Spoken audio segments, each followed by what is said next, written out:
It's a passion. This is what we get up every single day and strive to do and make better. And it's what we stay up at night and worry about because it matters.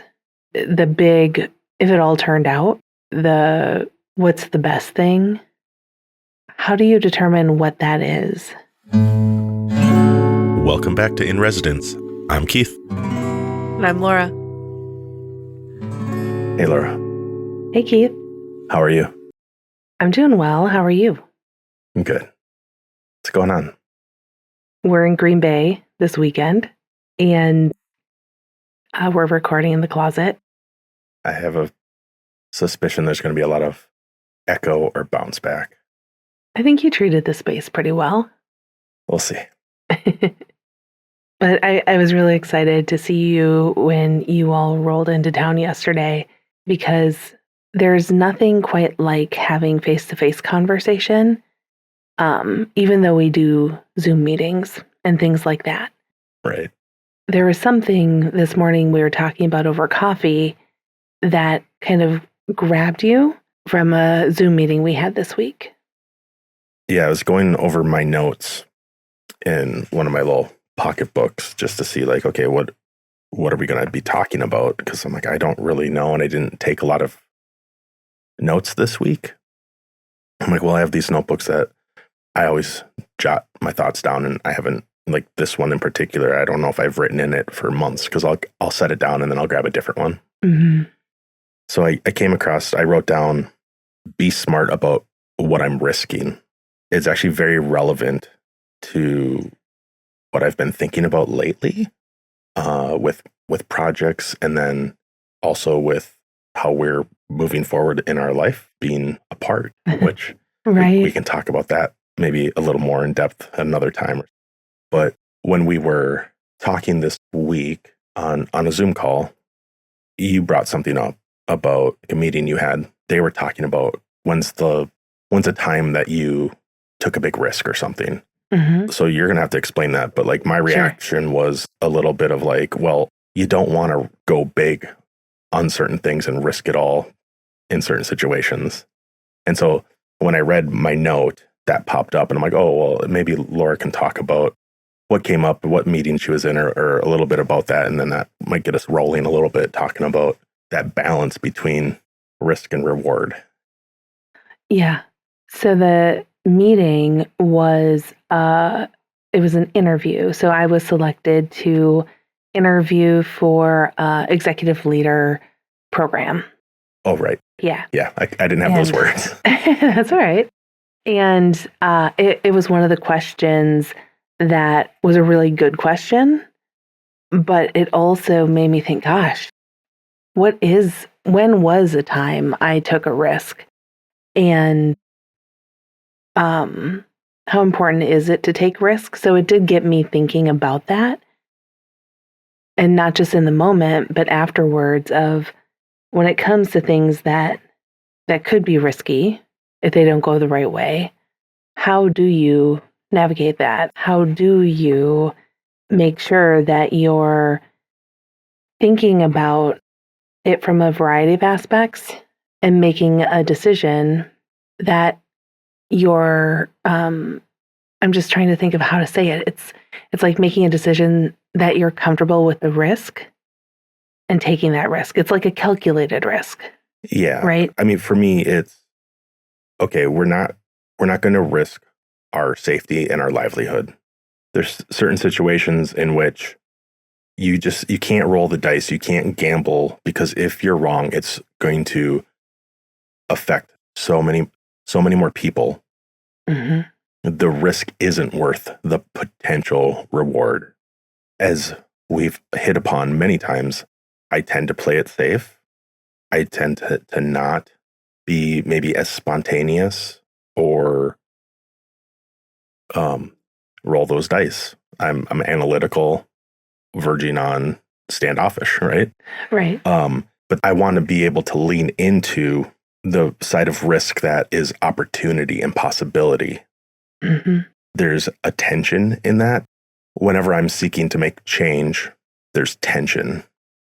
And then there's fear, and that feels like risk. And so that's swirling around. How do I navigate creating change, embracing possibility while brushing up against the fear that comes with uncertainty and opportunity? Mm-hmm. I mean, it's not just in our work.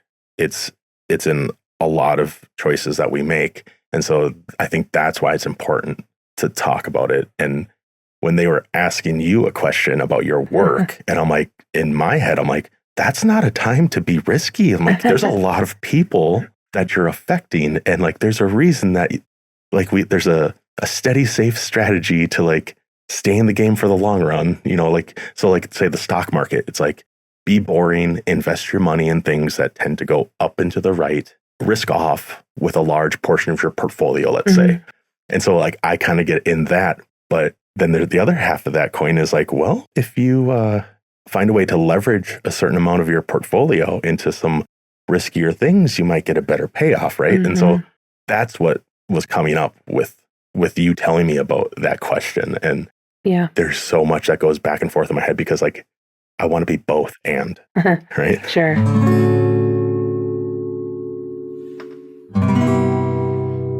I like what you're saying about risk and making sure that you're really aware about how much you're willing to take on and being thoughtful about that.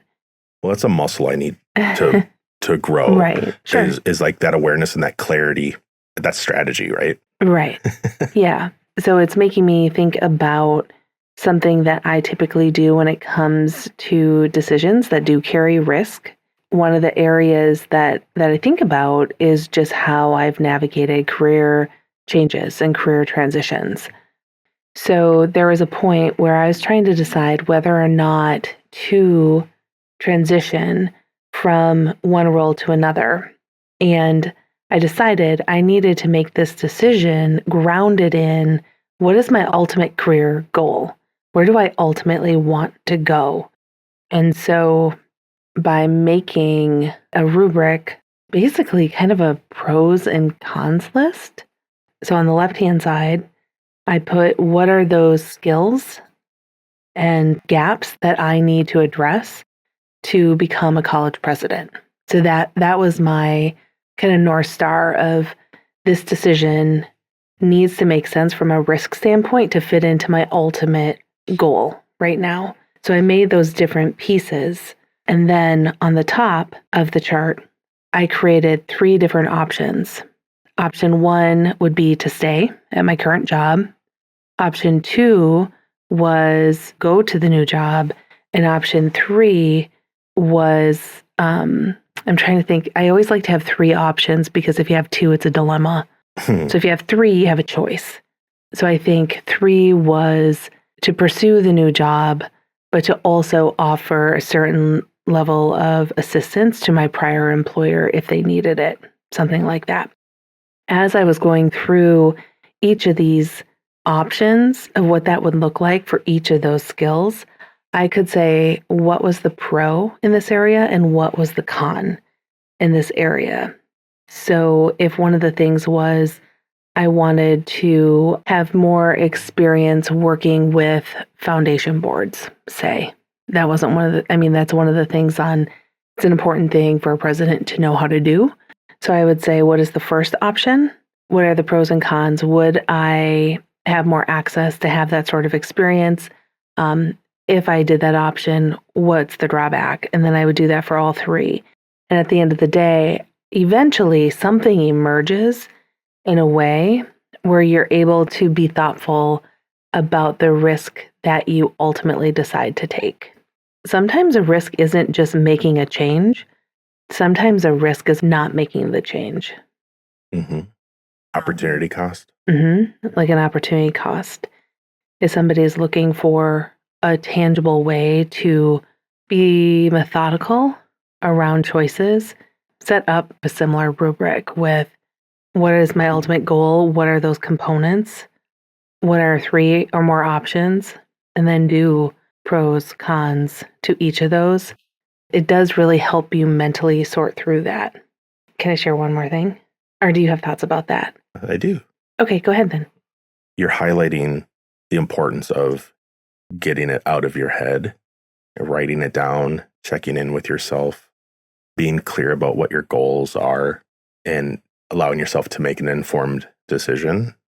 Getting all of the noise out of your head, I think, helps one think through and make a clear decision, especially when it's a difficult one, right?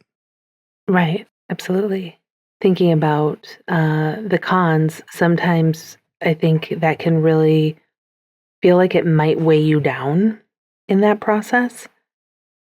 But I was just reading an article from the Harvard Business Review, and it was talking about pro and con list.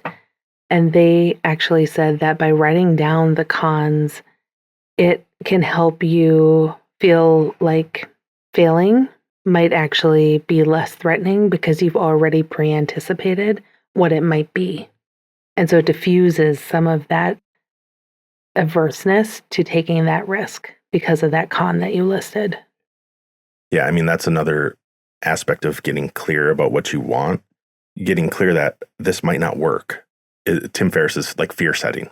What if it does fail? What's the worst thing that could happen? Making yourself aware of those things, getting maybe for me like the anxiety of the failure out of the way by actually confronting it is kind of what I'm hearing there. Mm-hmm. That idea of what is the worst that could happen has always been something I've heard a lot and has been really powerful. Be like, that's right. What is the worst that could happen? You've said often to me, what if it all works out? That's because I live in a space where I'm usually thinking of what's the worst thing that could happen. And so I try hard to tell myself, like, how about we live in the space where it might all work out? Yeah. And so I share these positive, like uplifting things. It's because it's what I need. Yeah. So when I hear stuff like that, I'm like, oh, I need to write that down and remember that. And you're actually pretty good at asking me what's the worst that could happen. Yeah. Because I'm usually focused on the what ifs. And you're like, no, literally tell me. And then I'm like, this and that and the other thing. And you're like, okay. And then we'll adjust. And I'm like, okay. Well, even like yesterday, you all got here and I was making pizzas, just frozen pizzas for supper. The way I was putting it onto the box out of the oven was probably not ideal. No. How did you describe it? You're not supposed to try to catch it off of the rack. Like, you're not supposed to scoot it off the rack and try to catch it. Yeah, I had the box a little, well, quite a bit lower than the pizza rack. Yeah, slide it under. And so I had a fork and I was pulling it and I was literally catching it. But I did say to you, I'm like, I get it. And what's the worst that could happen? The pizza will fall and then I'll have to just deal with that. But then my head's like, yeah, and then we don't have a pizza to eat. And it's going to burn and it's a big mess, and I catastrophize. Yeah. So you're an amazing person for dealing with all of No.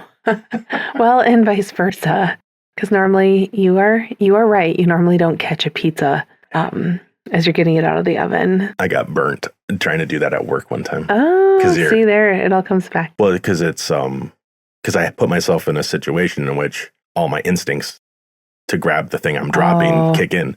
So it's not like I was being belligerent and like, I can catch a hot pizza. It's like, no, your knee-jerk reaction is to react. Mm-hmm. And so I learned a valuable lesson of, one, pizzas coming straight out of the oven are very hot. And two, I can't not knee-jerk react to something that's like in the lizard part of my brain. That's fair. So let's not put myself in that situation. Yeah. Okay, bring it back. So I want to go back to that idea of what if everything turns out the way you want it to? Or better than you fear. Or better than you fear. And I stumbled upon, it's I don't think it's an organization. It's more of like a social movement that's called Hello Fears. Okay. The founder is Michelle Poler, and she does TED Talks, but her whole piece was she decided that she was going to tackle 100 fears in 100 days. The one thing that she found through that experience was, one, it helped her step out of her comfort zone. We've talked about that quite a bit. But it also brought it back to that point where she found that it was better to ask herself, now, what's the worst that could happen? And instead think about what is the best thing that could happen. Instead, that forces you not just to say it's going to turn out the way you hope, but it's saying, what is the good?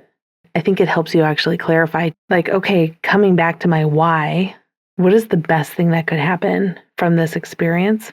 Yeah. I think that's pretty amazing. Yeah, balancing out fear setting or embracing what if this all goes wrong with, well, what if it all goes right? Or what's the best outcome that I'm seeking? Yeah, both together is a great way to move through a decision-making process to decide whether or not I'm going to shake some things up. Yeah, I like that.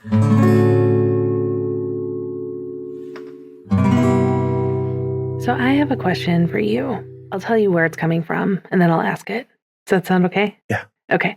So I have been the last week or so digging into the High Performance Journal by Brendan Burchard. We've been talking about. That we've been talking about. Yep. And I've been consuming some of his content, some of his books, as well as a book that you recommended. I'm trying to remember what it's called.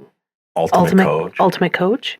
What I'm noticing in both of those is that encouraging of what can you do that's outside of your comfort zone each day and challenge yourself to do that. So every day I have been writing in my journal, one of my prompts is about what is something you can do today that's uncomfortable or out of your comfort zone, and why is it important to do it? It has been interesting. I thought, how am I going to be able to answer that every day? But I really can, and it does help me anticipate where I'm heading. Do you have some examples? Well, I'm going to share one from today. I'm actually going to read it. Okay. Does that sound good? I am, as you know, I have quite a bit of energy. I'm a talker. I'm a doer. I like to get things done, right? And so what I wrote on here is, what is one thing I could do that's a little out of my comfort zone? And I said, give you space to think. Yeah. We've been married almost 18 years now. Yeah. And I still have a really hard time maintaining space for you to simply think. Yes. And so I wrote it down. That was my intention. I'm trying. Yeah. I like that. Do you like that? Yeah. So my question to you then is, do you intentionally try and do things that are outside of your comfort zone? Do you make a habit of that, or do you really approach it in a different way? I mean, over the last couple years, that has been a posture I've wanted to have when I'm just the way I am in the world, not hesitating, not shying away from something because it feels uncomfortable. But yeah, that's a work in progress for me. Lately, I mean, the biggest thing right now is this last week I implemented like my training. It's uncomfortable because it's like kind of all on me, even though I'm set up with a great plan. My trainer set me up well, so it's not like I'm at square one. I've been training with him for the majority of the last 6 years or so. I mean, there was a little break there, with everybody else in the world was taking a little break between like 2020 and but for me, that's that health journey is a little uncomfortable. But this week I've had of what I see as success, embracing the discomfort of thinking I know what I'm doing what I say I'm going to do, and not necessarily knowing if it's working until later. Right. That's a version of me getting out of my comfort zone. Another is releasing the podcast. I still think there's growth in that space of being seen, of sharing the things I'm doing and being confident and comfortable sharing the things that are important to me that I think can help other people. Like we kind of touched on this in the last couple episodes because that was one of like the habits of growth was confidence. Yeah. And a lot of those things, the reason that the 6 habits of growth resonated with me is because I'm like, oh, these are things that I actually spend time and effort on but this is a signal to me of, and you can probably get a little better at it too. So Mm-hmm. I don't know if that's completely tangible, what I just said, but I'm always looking, especially in the last few years, of like, how can I get better at being the person I want to be? And for me, that is it feels risky. And that vulnerability that comes with being seen, right? And that comes up off and on in a lot of the spaces I show up in. And luckily, I hang out in spaces where people understand that. Mm-hmm. And so it's not as risky to me as it once was, but there's still some tension that's holding me back because I'm not, and in front of everybody, like not quite as maybe boisterous is like I'm afraid of being boisterous and maybe taking up too much space. Mm-hmm. But that's something I want to get more comfortable with, is like, no, like if I'm afraid of taking up too much space, I'm probably not going to take up too much space. I'm simply trying to share something and that's okay. Like I'm not going to bug somebody, like those are the scripts in my head that keep me small and keep me from saying the thing of like, well, what if it works out? Mm-hmm. Like, why would it be a bad thing if I spoke up and said something or shared an idea with other people, Yeah. What is the best thing that could happen? Exactly. Which is I probably do it again and again and create momentum. Make a connection, feel seen. Yeah. All those things. Exactly.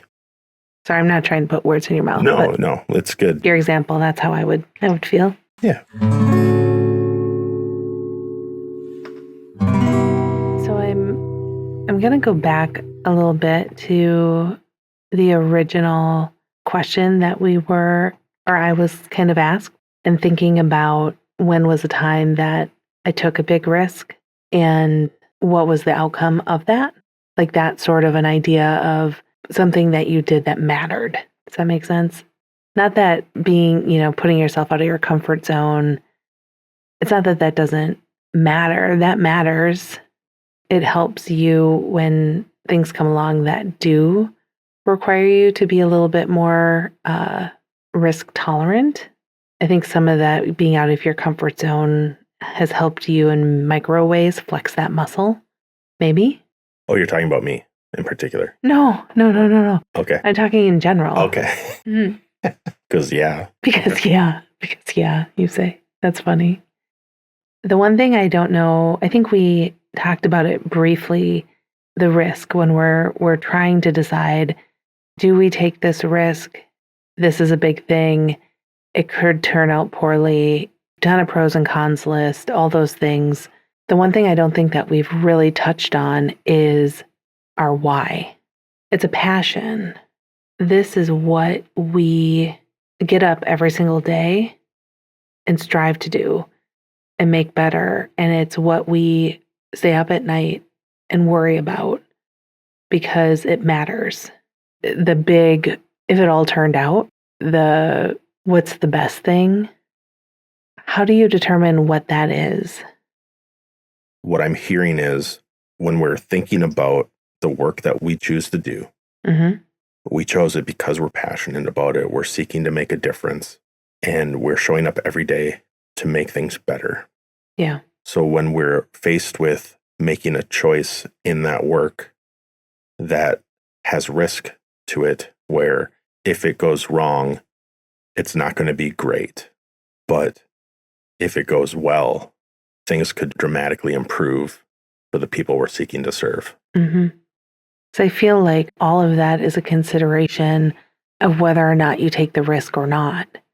So like our podcast, we're passionate about having conversations on our podcast so we can connect about things that matter to us and that can help other people. Mm-hmm.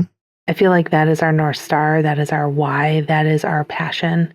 Yeah, with this project. Yeah. Right? Mm-hmm. And doing the podcast can feel like a risk sometimes. And so if we were to think about what's the worst thing that could happen by doing a podcast, I know the things in my head are, I'll be embarrassed. I'll say something somebody doesn't like. Somebody will know too much about me, right? Could affect your ability to find a job. Yeah, I will say that's a big one. Yep. Yeah. So those are things that the risk of putting a podcast out or continuing to put a podcast out, we could live there where it is that afraid of what is going to happen. Right. Versus focusing on all that we've gained from doing this for over 80 episodes. Yeah. Right? Really? We're at over 80 episodes? Yeah. It's fantastic. Oh, we're so amazing. No, sorry. I'm like, wow. I didn't think we were that far into the podcast. That's awesome. Yeah, it's like you can barely recognize that scared person that was like really afraid to hit publish. Mm-hmm. You know, luckily, I think I documented it and I should go back and see, you know, what was there. But like, even with the fear over a year and a half ago, right? It's almost 2 years since we started recording. It's true. I think we started recording the spring of 23. Yeah, on my birthday. Yeah. Even though there were the fears of the uncertainty of, you know, is this good enough? Who am I? All that stuff, all that imposter syndrome stuff that we even just talked about again, right? Even though that was all there, there were still like the passion and the excitement and the joy of having a project and working on it and growing in the skills that it takes to do it. And so for me, it just comes back to not focusing on the fear, not only focusing on how amazing it would be if it was successful, but actually taking the time to do the hard work of balancing both of those things, making an informed decision of how am I going to proceed as I move forward. At the same time, like you brought up earlier, what is my North Star? What is my goal? What am I seeking to do? You know, what change am I trying to make? Holding those things as you're going through the pros and cons, it just creates an easier path forward. Yeah. And sometimes the path forward might be pivoting and doing something else. That's okay. I've experienced like the sunk cost, like the fallacy of that of, well, I paid for this, therefore I can't donate it or get rid of it, right?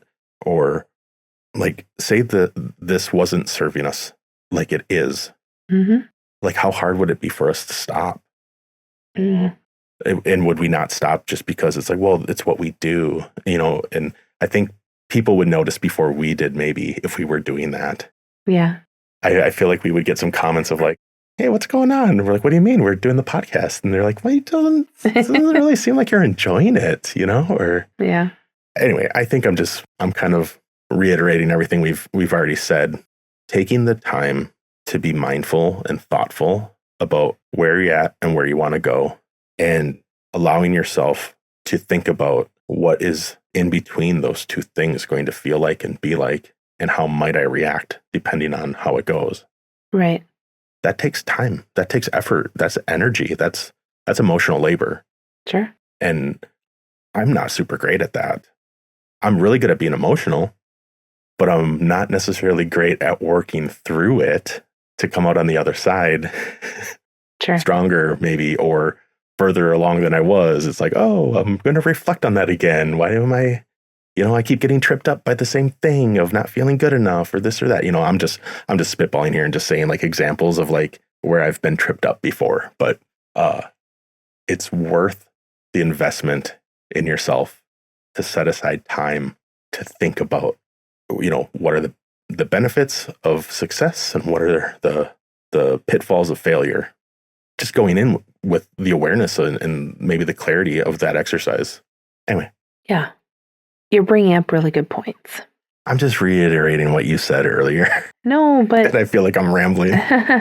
No, but I do think it's helpful to give yourself some tools to be able to work through some of that nervousness of taking risks. Yeah. Like you said, really knowing what is your North Star, what are you passionate about, what are you trying to do, working through that in a methodical way. For me, that helps. But, everyone is different in their ability to tolerate risk. Mm-hmm. I'm fairly risk tolerant for the most part. Yeah. But I do think about it ahead of time and map it out. So I make an informed decision about it. Yeah, you have a really a good method when it comes to that decision-making process. That's maybe the most important thing for me to get out of this conversation is like, because I can see your notes from here versus my notes. You know, you have a great skill set there with working through decisions. I mean, that's something for me to take from you. Right. It's almost like the thing of, you know, who said it was supposed to be easy? Right. Making decisions are sometimes easy, but sometimes it's hard. There's probably a reason it's hard. And there's a reason not everybody maybe takes the certain steps because it takes hard work. Yeah, absolutely. The other thing I remembered that I do in my process for each of the options, you know, when I was talking about my rubric that I kind of put together with my why and the 3 options or more. Yeah. I also look at each of those options and figure out, is there something I can do to mitigate that risk or con? And sometimes there really isn't, but oftentimes there are things that you can do to think through, how would I mitigate this if it was to happen? So yeah, I think that's helpful too. Yeah. I mean, you can do some of that pre-work. That kind of made me think of like, you know, what's in my control and what's not in my control. Yeah. Maybe it's something to keep in your mind while you're going through pros and cons of your choices. What if this happens? It's like, well, is it in your control if that happens or not? Maybe it's not. So yeah, this will be helpful for me to listen back to. Hone my decision making and hone my decision making into action, and you know, and helping me focus. You know, like bringing it back to my kind of themes of the year. Yeah, this is a great way to find and maybe maintain the focus as we try to like move forward with projects, you know, wherever they are in our life, you know, personal project, work projects, you know, hobbies even. Yeah. So I like it. That's good.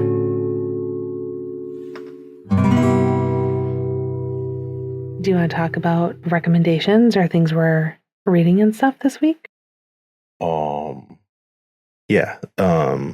I came across Oliver Berkman's new audiobook. He did 4,000 Weeks. I don't know if that's in our catalog. It's really good. So his new one is Meditations for Mortals, 4 weeks to embrace your limitations and finally make time for what counts. Oh. So sounds good. It's broken up into daily 7-minute blurbs. And he kind of recommends you just listen to one a day for, you know, like 4 weeks. So I listened to the introduction and then guess I have to listen to the third one today. But I'm liking it because, yeah, embracing your limitations. It's kind of that thing of like, you can't do all the things. So let's not put our energy into that. Let's focus on what we actually want to spend our time doing. So I'm excited. I need little things like this to like little bite-sized things to kind of come back to. So I'm pumped about it. I think it's on sale right now too. So feel free to go get it, people. There you go. Okay. What do you got?